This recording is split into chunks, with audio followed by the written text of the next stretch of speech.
sweep before we get back to baseball. It's a holiday weekend. We certainly want you to stay safe out there. For more on that, here's Bally Sports Florida's Jeremy Taché. Baseball fans, it's that time of the year again as we're coming up on the 4th of July, Independence Day, here in the United States of America, but that also means it's a time for us to discuss impaired driving. First and foremost, how would you know that out on the 4th of July, had a couple of drinks, that you are impaired? What are some of the signs that someone can know they are impaired and shouldn't step behind the wheel of a car? Well, being under the influence of alcohol and drugs slows your reaction time. It weakens your concentration.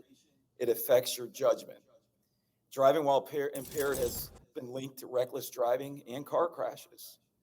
That's why it's so important to plan ahead. By planning ahead, you can make good choices and avoid putting yourself in danger or other lives in danger as well. And in what ways specifically does driving impaired impact our community as someone who is part of the Florida Highway Patrol? Anytime that we have an impaired driver on the roadway, it endangers every single life around that person. And think about it. All of our families are using the same roads. There are soccer moms. There are families going on vacation. There are our parents potentially going to work. So if we're someone who is out on the road and we see someone who we think may be impaired, what are some of those signs and what should someone do if they see someone driving impaired?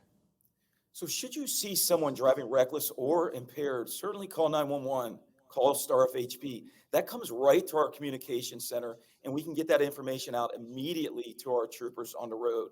So should you see someone driving aggressively, making improper lane changes, weaving in their lane or outside their lane, driving recklessly, all of these things suggest that possibly that driver is impaired or that driver is doing an intentional act such as reckless driving. What would your greatest advice be to folks who are planning to go out over this holiday weekend? Our greatest advice is to make good choices ahead of time. We want everyone to certainly enjoy the July 4th holiday weekend. And we want you to enjoy your families and have a good time. But if you know you're going to consume alcohol, use a ride share service, a designated driver. It may save your life or someone else's. And it's much cheaper than a DUI arrest. The consequences of a DUI conviction will remain on your driving record for 75 years. Never drive impaired.